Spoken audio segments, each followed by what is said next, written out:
Setiap hari, tanpa henti manusia membuang sisa makanannya, membuang bungkus-bungkus plastik yang tak bisa terurai, membuang barang-barang yang dulu mereka beli dengan semangat, dan sekarang ditinggalkan begitu saja.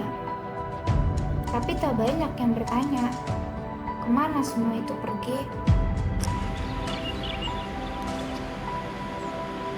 Di sudut kota yang jauh dari gemerlap, gunung-gunung sampah menjulang tinggi. Disinilah mereka berkumpul. Bukan hanya sampah, tapi manusia-manusia yang mencoba bertahan hidup di tengah tumpukan itu. Merekalah pemulung.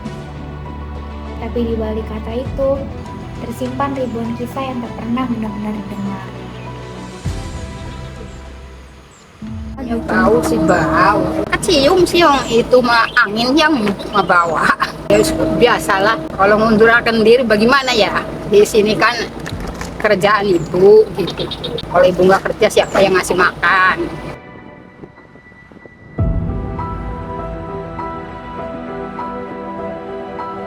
Mereka tinggal di antara bau menyengat dan genangan air yang hitam entah dari mana datangnya.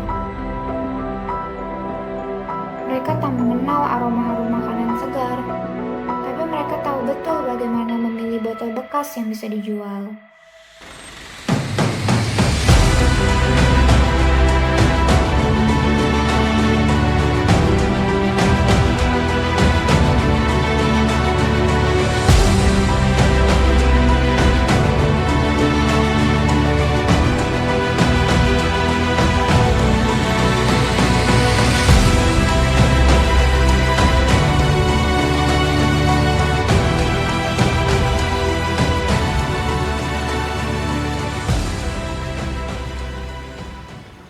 Kalau di pihak saya kan tidak mengizinkan ya, kita ngerinya waktu ada hujan, angin, longsor, nanti kita tetap orang pemerintah juga yang kena kan gitu. Dan di samping itu ya kita juga maklumi yang namanya masyarakat itu mencari suap nasi ya kan.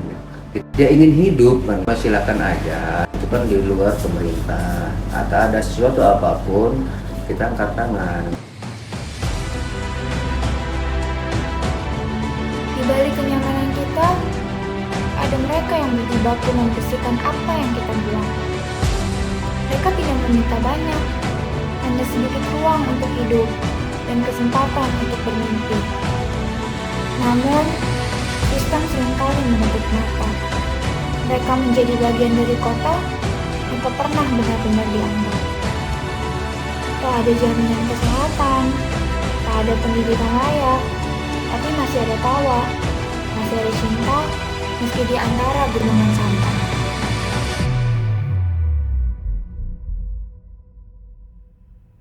Mungkin dunia memang tidak adil, tapi bukan berarti kita harus diam. Karena di setiap plastik yang kita buang sembarangan, di setiap makanan yang kita sisakan begitu saja, ada dampak, ada wajah-wajah kecil yang terpengaruh karenanya.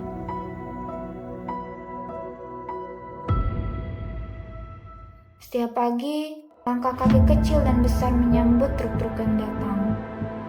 Bukan dengan jijik, tapi dengan harapan.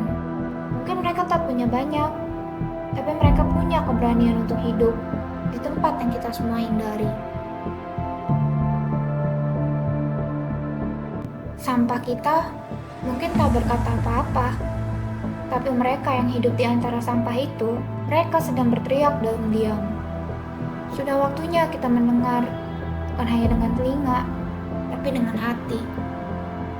Sekarang pertanyaannya bukan lagi apa yang bisa mereka lakukan agar hidup mereka berubah, tapi apa yang bisa kita lakukan agar dunia ini lebih adil.